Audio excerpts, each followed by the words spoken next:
Welcome into the Superdome, joining you live after the Saints' 24-6 dominant win over the New York Giants in Week 15. The Saints are now 7-7, top to bottom, offense, defense, special teams. Solid performance from the Saints today. Boy, were we wrong in our pregame show and this week. Look, this was a team that needed to answer the bell. We talked about gas cans being left in people's lockers this week. Obviously, those were filled in today's game. We've got a lot to get to. We've got some questionable calls that were made in this game, what we thought about Derek Carr's performance, all of that in today's live show.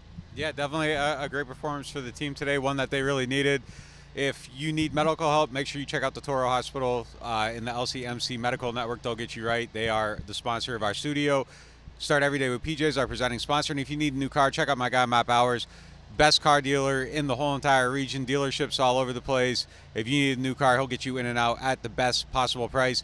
And if you are looking to get a gift for a loved one, someone you work with, whatever you need to do, Woodhouse Day Spa is a great option. They'll get you a massage, a facial, get you rejuvenated for the holiday season or after the holiday season if you need to get there. So check them out. All right, let's hit these ads.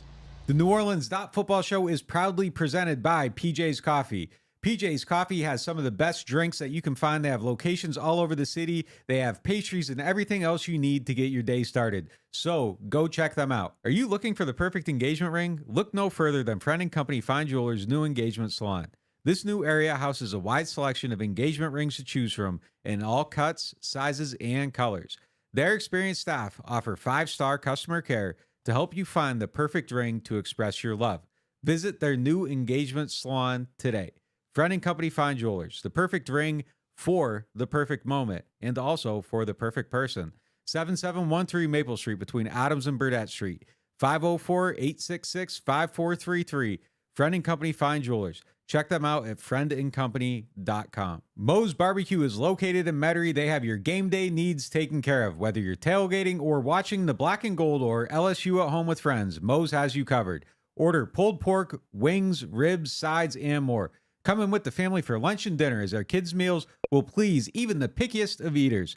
Tailgating, parties at home, lunch and dinner, Moe's Barbecue will handle it all. Moe's Original Barbecue, 1101 North Causeway Boulevard between 48th and 49th Street in Metairie. Call 504-407-5333 for your catering order today.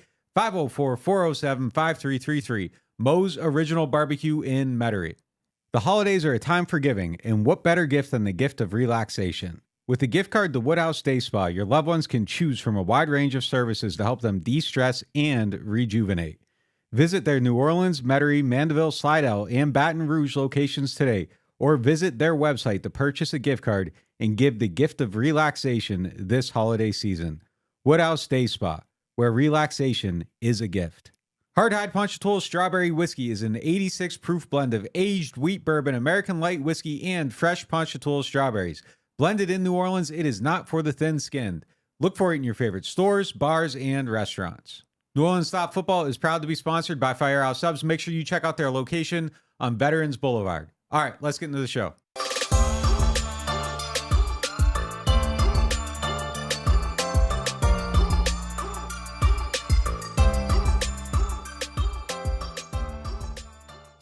Let's get into our lead topic, presented by Friend & Company Fine Jewelers, the official jewelers of the New Orleans Saints. Friend & Company Fine Jewelers is home to a new engagement salon where they have a wide selection of engagement rings. And with it being the holiday season and you can celebrate a Saints win, head over there and ask them about their fleur-de-lis collection of earrings and necklace that you see here. I also have them on. They are especially priced for our NOF audience. All right, let's get into the lead topic. This defense had been tired of hearing about it. They finally put their money where their mouth was and stopped the mobile quarterback and didn't let a strong running back run all over them in a game. Yeah, no, they played really well. They held Saquon to 14 yards. I think that was kind of the key to being able to get their pass rush going a little bit. And then, they kind of just teed off on DeVito throughout the whole entire game. They got some more guys going in that. I thought the big difference in this one was they went to a lot of 4-down defensive linemen on third down. They've been using a lot of 3, allowed them to get a little bit more rushing lanes. I think getting Cam Jordan off the field on third down with his ankle injury was probably something that helped a lot too. Zach Bond made a handful of impactful plays there. It just kind of all really came together for them a little bit in this one, and we'll see. It's a 2-week trend now, but they played a rookie quarterback and a quarterback that was, probably not going to be a starting quarterback in the NFL for very long today. He's a rookie too. Yeah, so, and one's a first-round pick and one's a guy that's, kind of riding the bubble that kind of seemed to get burst a little bit. So, yeah, I mean, we'll see what it is on Thursday night, but I like the trend of the defense right now over these last 2 weeks. Yeah, look, caliber of opponent we have to consider. Obviously, it's Tommy DeVito. He's not supposed to be the story, the talk of the town, but this is what they're supposed to do against opponents like this, and they haven't done this enough. They didn't make Tyson Bagent look like this. They did make Bryce Young look like that. Bryce Young kind of made himself look like that. But the Saints have had the easiest or second easiest schedule in the NFL, and they're supposed to take advantage. We should have seen this 4 or 5 times by now. This is long overdue, but we were seeing it a little like when they beat New England a long time ago. Feels like last season at this point. But this defense against the quarterbacks they've had on their schedule, that's not true with Matthew Stafford, who's coming up on Thursday, but for the most part, is supposed to dominate and look like this. And then let the offense take time to settle in.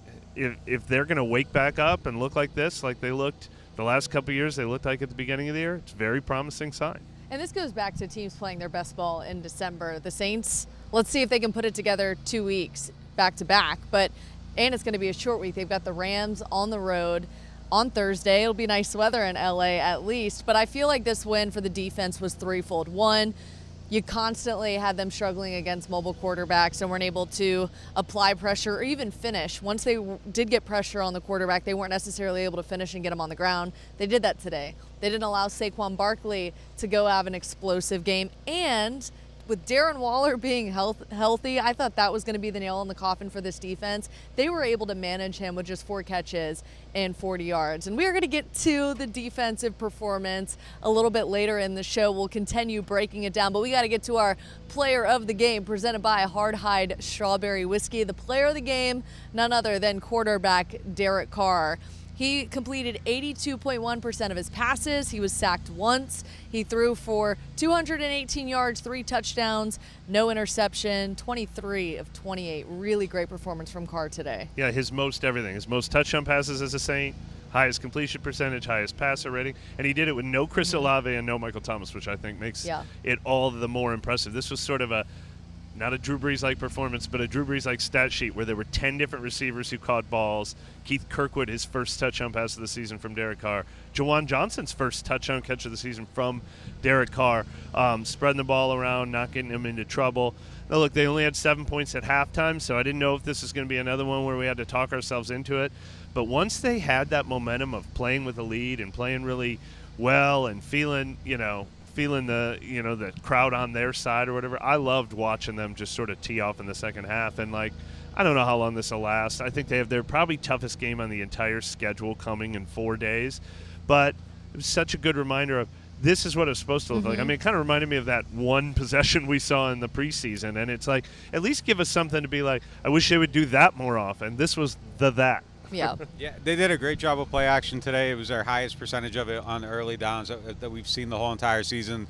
Last week was the last highest one we've seen the whole entire season, so it's a trend. They're building on it. They're trying to do all these things that they know they should be doing that they aren't really doing consistently. So that's something that I think is trending the right direction. There was a ton of motion in this game. That was something that makes stuff a little bit easier for the quarterback. So that always helps out with those things. But look, Derek Carr is the type of quarterback. He's like Jared Goff. He's like Kirk Cousins. He's one of those guys that's only going to be as good as everything around him. And when things are good around him, he's going to be good. So you had guys getting open, running the right routes, being open in the middle of the field. He was able to hit them. But the big thing is he got pressured one time in this whole entire game. You give Derek Carr no pressure and he's comfortable, he's probably going to be able to execute well and win you a game, and we saw that today. Really amazing with no Ryan Ramczyk in the lineup, too. No Chris Olave or Michael Thomas either, and that's just a credit to the tight ends. It was a tight end friendly day. We've been waiting for this one to happen. We were talking about it all of training camp, and as Derek Carr came in, he's a guy who likes to find the tight ends on the field. There were 7 receptions for 60 yards, 2 touchdowns. Juwan Johnson and Jimmy Graham involved in those 2 touchdowns. Are they going to continue to be a part of the game plan, specifically Jimmy Graham? We've now seen it in back-to-back weeks. All they need to do is be complimentary, but they had been non-existent. And not just Jimmy Graham, who was healthy and active, and we talked about that. Juwan Johnson, the the appearance of him almost felt like a surprise. Like, oh, yeah, Juwan Johnson's on this team. And that was a guy we thought was going to be a go-to target for him earlier in the season. Foster Moreau was heavily involved in this game. I don't know how often we'll see that. I think a lot of it was because the receivers were out. Dennis Allen also said it's a good way to combat the heavy amount of blitzing that the Giants like to do, is to have a lot of your heavier formations on the field to keep their speed guys off or get different matchups. And so they liked having the tight ends on the field. But, man, if those guys can be complementary and Chris Olave's back next week, if Michael Thomas could potentially be back by the end of the season, that's certainly something that was missing for a large chunk of this year. We'll see. I mean, I'm not buying it yet. I think I need to see a lot more. I think there's spots where Jimmy Graham can obviously be effective. He has 6 catches this year, 4 of them are touchdowns, 2 of them are first downs. But, I mean, there's only so many 3rd and shorts in a game. Juwan Johnson's been so inconsistent throughout the whole entire season that seeing, like, one play isn't enough for me to think that we're going to see 10 more. Let me see the second one. I think that's just kind of where we're at with him. So, show improve. But, look, obviously it's a sign. It's a step in the right direction. I thought Foster got involved a decent amount today. I like seeing him a little bit more involved in the offense. So, if you can build on it a little bit, sure. But, I think there's just been so much inconsistency there that I think a lot of this stuff that we're seeing today, you got to see it on Thursday night to kind of, solidify it. And I don't want to get too high on anything because we've seen this before. And we've gotten too high before. And then the next week it drops. So they keep it up on Thursday, though. I'll be changing my tune and I'll be buying in on some of this stuff. I agree with half of what you said. The skepticism is through the roof. I mean, betting on a repeat performance. But I don't think we've ever been, I shouldn't say as high, I don't think we've ever seen a performance like this. The New England one's the only one that comes close. I think it was one of the best defensive performances, not only this year, but in this entire defensive era. We had some concerns about how the offense was still a little spotty in that game. This was the game. I mean, it's sort of been the thing I've been saying for the last month or whatever is, even the last couple of years, we would see these spike moments, and we'd be like, well, if the Saints can get healthy and start playing like that, this is the first time they've played like this, period. I don't buy that. I mean, you said the New England game. Last year there was the Raiders game.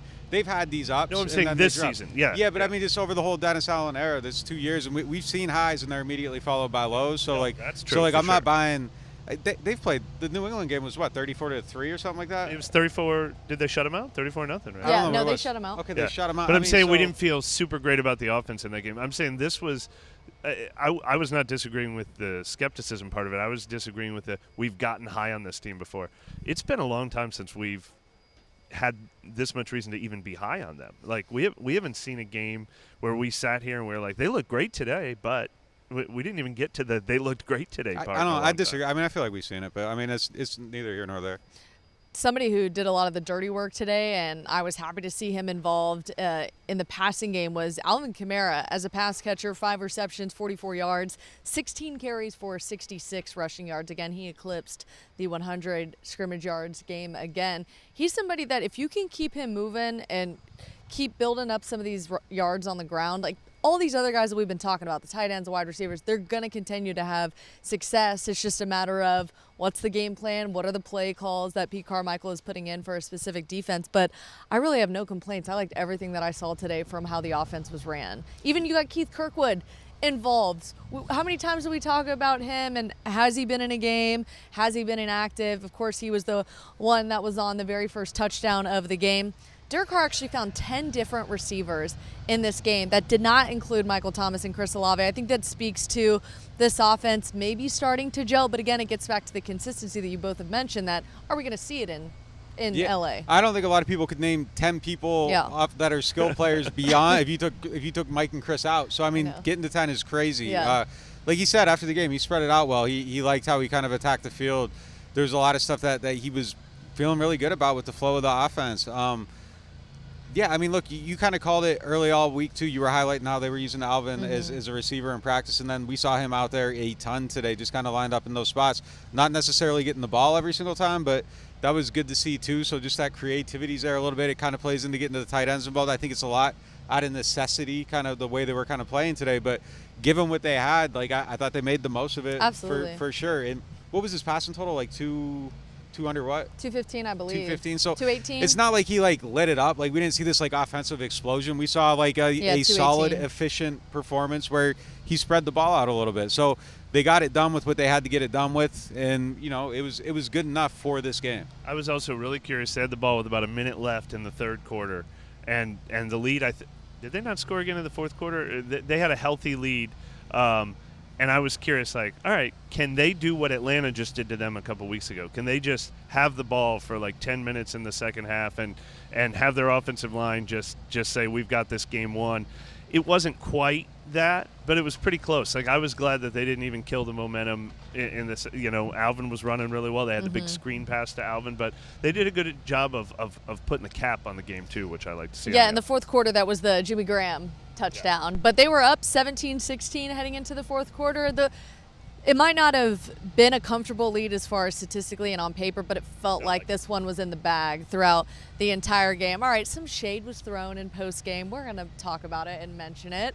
Derek Carr kind of joked about the booing that had been happening for the last couple weeks. He said when he was running out of the tunnel tonight, it was, Derek, we love you, we love you. And Derek said, I've always loved you. It was one of those comments. And then Dennis Allen even said, poked fun. He goes, I don't know if I'm going to get any questions about the quarterback. Look, I think a lot of people feel like we speak for the fans on the show.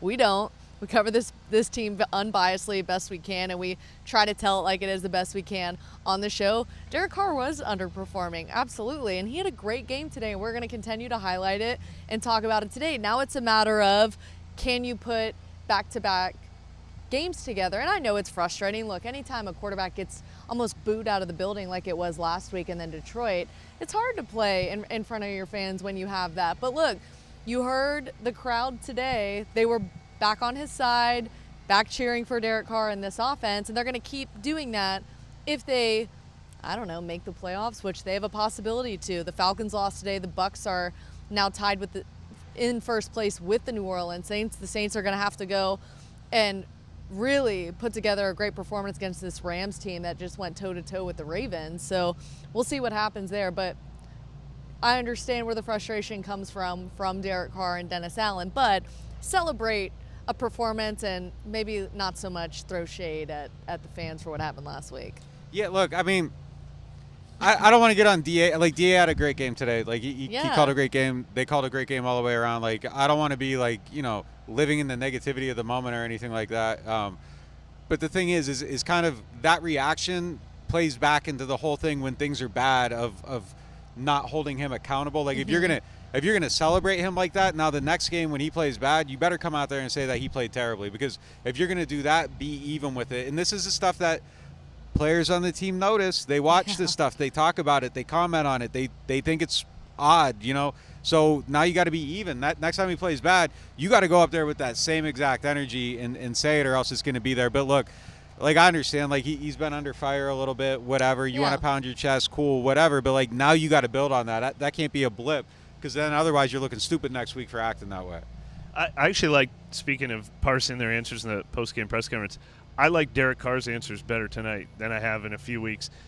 I think he kind of admitted that his positivity is not a front, but like a coping mechanism or how he lives his life. I mean, it's truly how he lives his life. But he acknowledged it. He goes, I know everyone was tired of hearing my positivity. I liked hearing him say that. Like, I think the things people didn't like is him sort of pretending like there was no problem. But today he's like, I get it. We weren't playing well, and everybody was sick of my positivity. Yeah. But what he said is this performance sort of validated the positivity. We stayed positive, and we had a breakthrough.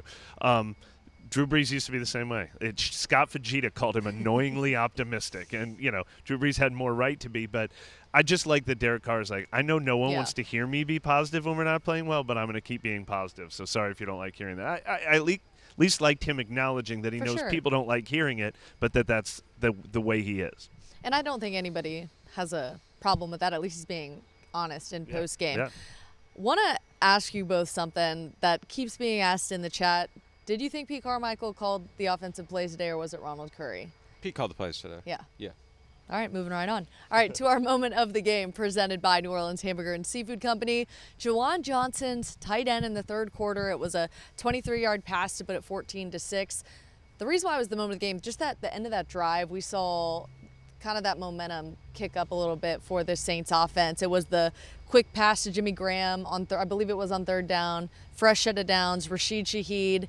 Derek Carr leads Rashid Shaheed, which is really important to see, and then finds Juwan Johnson in the end zone. We just were waiting to kind of see that connection between Juwan Johnson and Derek Carr. We finally did, and they all said it happened like it did in practice. This is something that we've continued to go over and over and over. The defense, the Saints defense, read it the same way I guess the Giants did, and it worked in practice, and it now worked in the game. Yeah, no, it was a really nice play. I mean, this is the stuff that we saw him doing all summer, and I think it's what he needs to be doing. He needs to be winning there. So yeah, I mean those are the plays that I think he's good up the seam when he's at his best. Like that's where I kind of thought he was going to be attacking and going to be a weapon the whole entire season, and then he's just kind of not. So it's been a very weird season for him. I really thought that's where he would light things up. So it was good to see it. You got to get more of that involved. They called a really good play. He was kind of wide open on that play right off the get-go. So Derek threw a good ball. Juwan ran a good route. They called the right play against the right coverage. Yeah, Juwan had a huge catch earlier in the game, too, on the Keith Kirkwood touchdown drive. I can't remember if that one was on third down, but it was down on this end of the field. And it's just like, I mean, especially on a day without Olave and Thomas, as we said, like, I hope that's the most sustainable thing they found in this game. I mean, you mentioned they've been doing more play action. They've been doing more motion. Every time they identify something that they need to add into their offense, figuring out what works with Juwan Johnson would be huge going down the stretch. You know who I was most impressed with, and he's not going to get a lot of attention because he did his job well, and which is hard to do, filled Ryan Ramczyk's shoes. Landon Young at right tackle. We highlighted the one play was the one time he was at right tackle this season. It was against the Falcons, and he just completely let somebody run right through him and sack Derek Carr. Today, Derek Carr had one sack, and it wasn't Landon Young's fault, even though it came from that side. Jamal Williams actually missed the blitz pickup. Landon Young, credit to him, though. He went all day without giving up a sack against a team that is top 3 in the NFL in blitzing. Not just no sacks, no pressures. He didn't give up a single pressure the whole entire game. I mean, that's impressive against a team that attacks the way they do. They have a top 10 pass rusher on their team. They blitz heavily, all that stuff. So he played a really good game today. Yeah, that's huge. I mean, Andrus P had the 2 holding penalties, but did okay. But yeah, that was the side of the field you thought they would attack. That felt like, I mean, the 2 players they were missing today felt like the 2 players this offense could least afford to lose, and so that makes this win all the more impressive. All right, let's get to our Martin's question of the day. Martin's is home to a wide selection of hand-picked barrel select bourbon, whiskeys, and more. Martin's so much more than just wine. All right, the question is, was the Pete Carmichael, Derek Carr performance today something they can replicate and build off, or will this be another blip on the radar? We're going to see. I mean, again, I'm back on I need to see it Thursday night. So I think we saw a lot of good stuff today, but I'd like to see it again on Thursday night. Yeah, I mean, they're going against the Rams have been a little up and down this season, but, I mean, they're going against Aaron Donald. So that's a team that doesn't need to dedicate extra resources to their run defense. So you said you like the increased use of play action. We like what we've seen from the run game a little bit in recent weeks, but this is a team that's not going to, like, put 8 men in the box. So, you know, that stuff's not going to automatically work like it will against other defenses. But, yeah, I mean, Pete's been trending up throughout the year.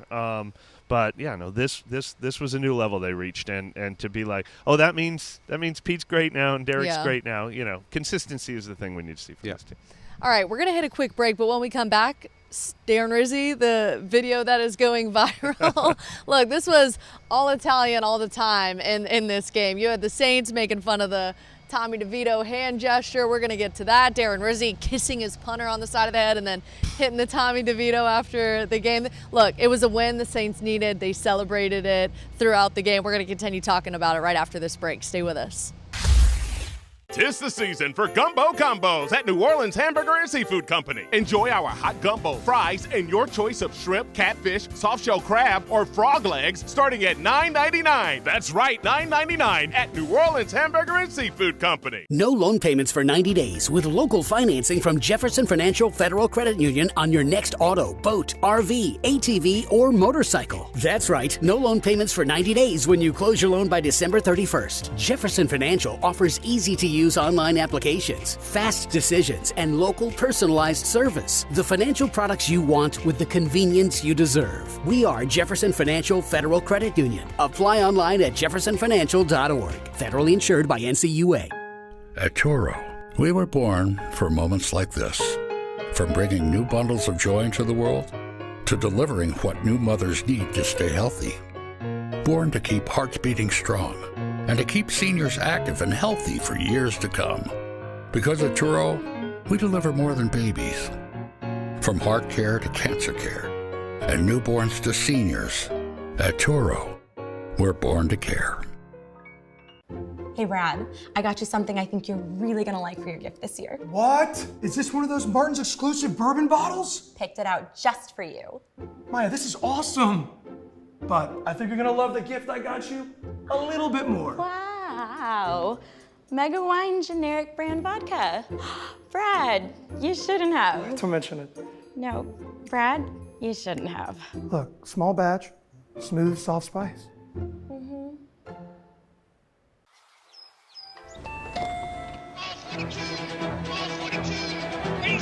I'll take a New Orleans Saints scratch up.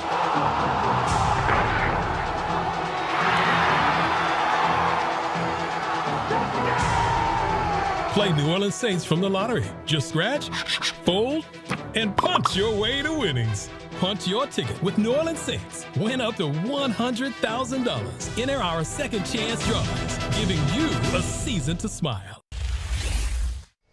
Welcome back to the mobile Turo Hospital studio, joining you live on NewOrleans.Football from the Superdome. Before we hit our money segment, we got to talk about a money moment that was captured on the sideline. Darren Rizzy grabbing Saints punter Lou Hedley and kissing him on the side of the head and throwing up the Tommy DeVito hand gesture. Was this a game that just everybody needed? Special teams coaches, offensive coaches, defensive coaches?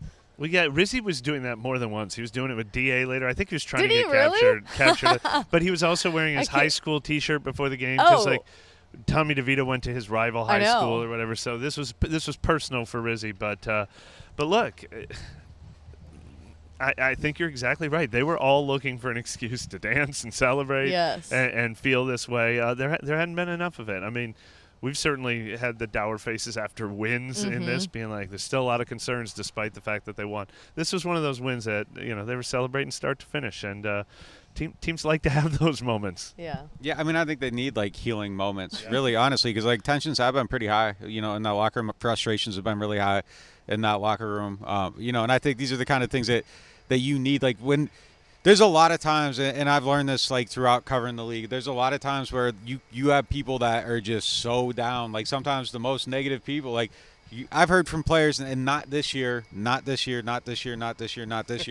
I've heard from players in the past who've been like, man, I don't know if I want to be around here anymore.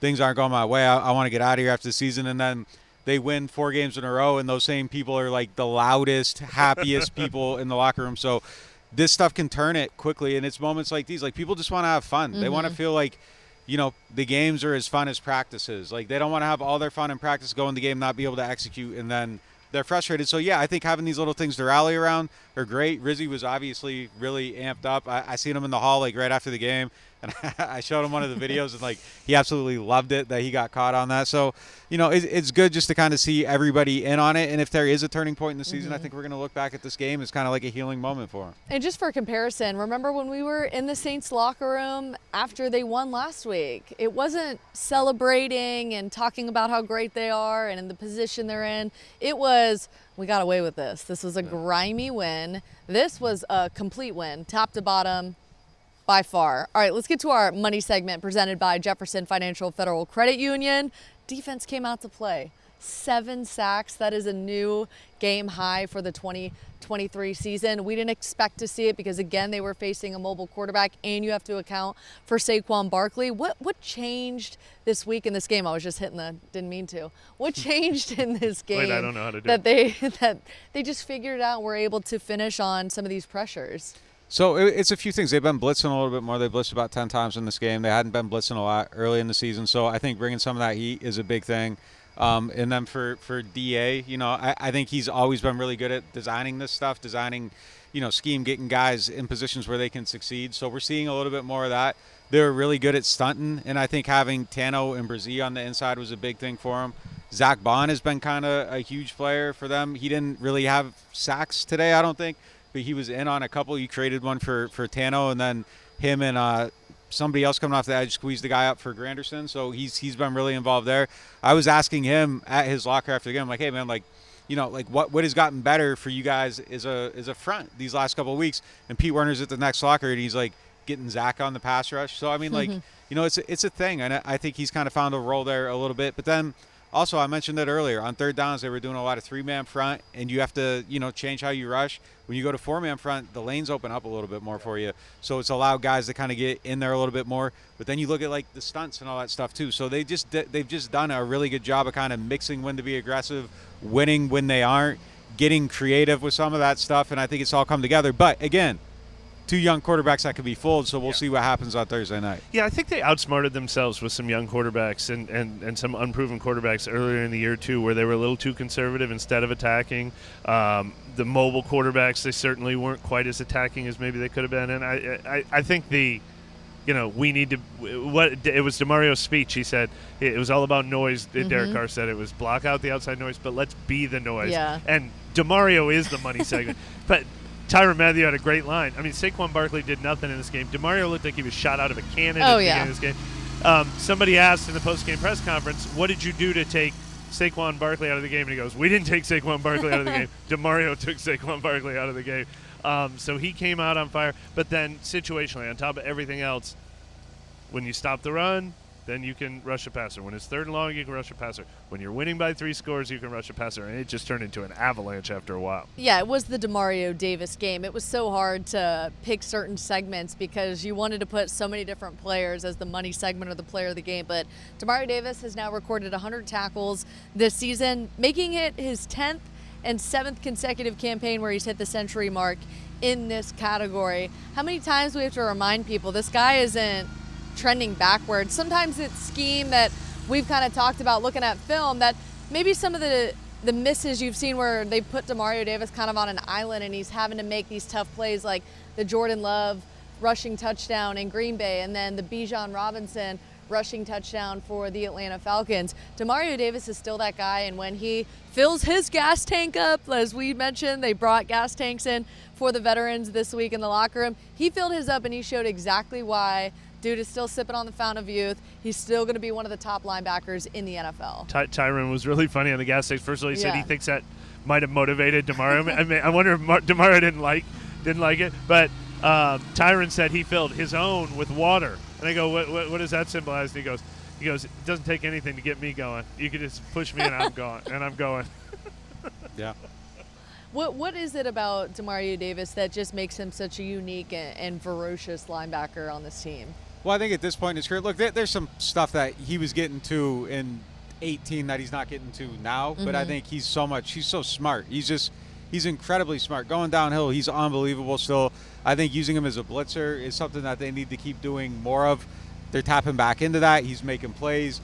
That was something that he did a lot of, and then Caden Ellis kind of took that role and they backed Demario off it. Like, clearly he needs to be doing more and more of that.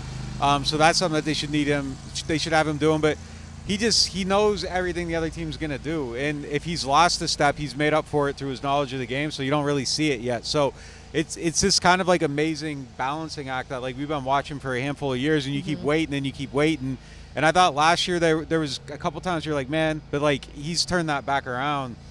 And it's just kind of unbelievable to see how he's going. I mean, it's unfortunate he didn't end up somewhere else other than the Jets, because like I think the back half of his career, there is no doubt he is a Hall of Fame player. I just don't know that he had the production early in his career to get him there. But you're watching someone that is among the best ever to do it, and I think he isn't appreciated the right way because of how things went with the Jets. All right, there were several guys who had a big game. Tano Passanio led the way with 3 sacks. Demario Davis had a sack, 10 tackles. The rookie Ryan Ramczyk had 2 sacks. The one name we didn't really mention a whole lot of is Cam Jordan, who is playing with an ankle injury, as well as Carl Granderson. How would you evaluate how the two played today? Without, obviously, we haven't seen the tape yet, going back and reviewing it, but just the eye test on how those two played today. I think Grando got a sack today, right? He had one. So I mean, he was involved in it.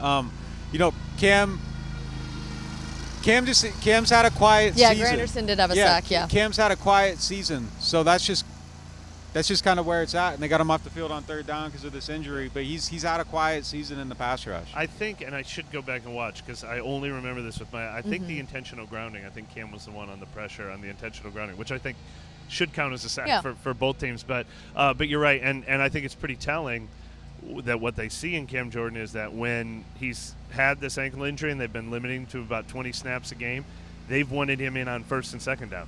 They're not bringing him in on 3rd downs. They're just using him on 1st and 2nd down because they still value his run defense, but they think guys like Zach Vaughn are more effective than an injured Cam Jordan or a limited Cam Jordan in pass rush. So that's kind of telling for where he's still been most effective this season. It looked like Granderson might have been dealing with a little bit of a nagging injury that we saw end of the 1st quarter, early 2nd quarter. And then also Lonnie Johnson, we'll figure out what's going on with him, but I saw him in tears sitting at his locker. You hate to fear the worst with his knee being evaluated, but we saw Malcolm Roach at his locker after the win, found out it was a pretty severe knee injury. He was at his locker very upset. I walked into the locker room today, saw the same thing with Lonnie Johnson, and this is really a team, as far as defense specifically, they cannot lose any more depth at this point in the season. Yeah, it'd be tough. I mean, yeah, it'd be tough. You just probably have to use less dime package, probably rely on your linebackers a little bit more if you lose a safety. So we'll see. We'll try to dig up on that and see if we can find anything out about that. It would be nice if Marcus May is somebody who could come back from injured reserve at I don't think we'll this see him season until last week of the season, just based on some of the stuff I've heard. But and he was see. dealing with the shoulder injury. All right, we kind of put this one at the end to talk about it, but Alontae Taylor getting called for unnecessary roughness on one of the most weakest calls I've ever seen. It was a routine tackle, and size-wise, how can you call that on Alontae Taylor? It's not like he knocked the guy out or he was out cold. I mean, it was a routine tackle. Why does this idea that the refs are going to call things a certain way when the Saints are playing on the field, this seems to just follow the Saints everywhere? Softest penalty I've ever seen. Insane. Softest penalty I've ever seen.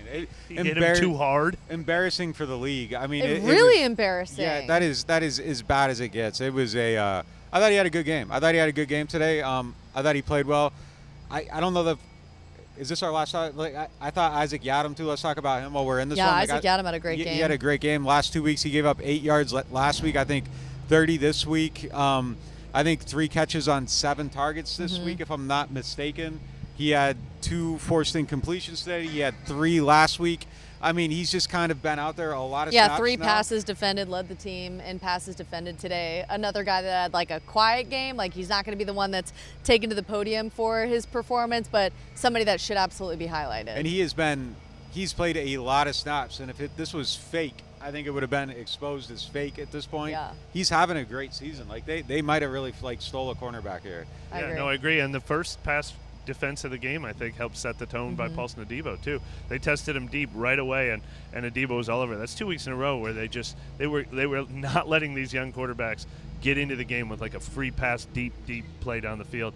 My only other thought on the Alontae Taylor play was, at first I thought it looked like a bad call, and then when they showed the slow motion instant replay, he actually did exactly. It should be coaching tape, because the receiver did lower.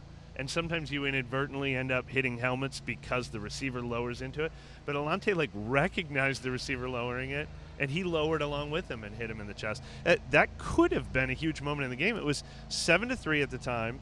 The Saints should have. It was third down. The Saints should have gotten the ball back with the chance to go up by 2 scores before halftime. Instead, the Giants kept their drive alive and made it 7-6 at halftime, and it was still a close game at that time. Luckily, the Saints overcame that. Otherwise, we would have led the show.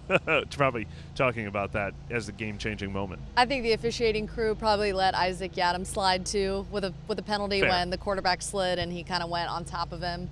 That was probably what that was, because he most likely would have seen a yellow flag by his helmet after that play. Another weird moment in the game, the Giants kicker came out of the game with dealing with an injury. You saw their tight end practicing kicks at one point.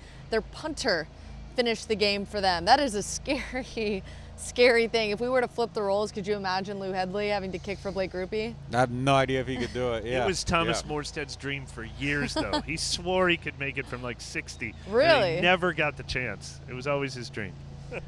As we kind of wrap this post-game show up, the Saints are now 7-7. If they do beat the Rams and Tampa Bay kind of falls off, I mean, the Saints team, look, the playoff picture is clear. They could take hold of the NFC South title. They still have to play the Bucs. They still have to play the Falcons. Where is the meter of, are we leaning towards Saints making the playoffs or not after a game like this today? I think 2 wins gets them in the playoffs. I think 9-8 gets them in the playoffs. They actually, before they battle Tampa Bay for the lead in the NFC South, they're battling the Rams for the 7th wild card spot next week. That's actually still in play. I think 9-8 gets them in the playoffs. But I've been saying for a long time, I don't want everyone else to fall off and the Saints to get into Just the playoffs. I want the Saints to earn their way in the playoffs. And at least I think this schedule will make them earn their way into the playoffs. I think they'll have to look like this to get in. And there were a lot of, there's been a lot of Saints fans. We all talk to them. We all hear from them all the time who would be like, this Saints team is so uninspiring this year. I'd rather see them just not make the playoffs and make the changes we want to see.